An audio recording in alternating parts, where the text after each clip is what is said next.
Mission شہیدی بھی کی تھی، جو خواب بھٹو شہید نے آپ کے لیے اور آپ کے بچوں کے لیے دیکھا تھا، وہ خواب میں نے پورا کرنا ہے۔ پیری شہید کا نام مکمل مشن ہم نے مل کر پورا کرنا ہے۔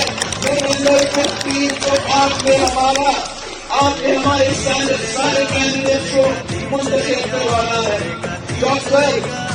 ڈاکٹر علی ملک سر کو منتخب کروانا ہے، علی اکثریت سے منتخب کروانا ہے اور ثابت کرنا ہے کہ بزرگ کے عوام کل بھی پیپلز پارٹی کے ساتھ تھے، آج بھی پیپلز پارٹی کے ساتھ ہے اور آنے والے کل بھی بزرگ کے عوام پاکستان پیپلز پارٹی کے ساتھ شانہ بشانہ کھڑے رہیں گے۔ میں جانتا ہوں اگر شہیدوں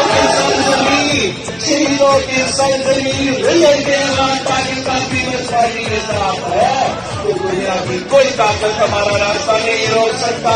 ہم اس پتلی کو نہ صرف دل کے پاکستان میں ناکام کروائیں گے، دل کے پاکستان میں پیپلز پارٹی کو جتوا کے یہاں پیپلز پتلیوں کو ہروائیں گے اور انشاءاللہ تعالیٰ جیسے تک آپ سے وعدہ ہے کہ ہم اسلام آباد فوج میں ہیں۔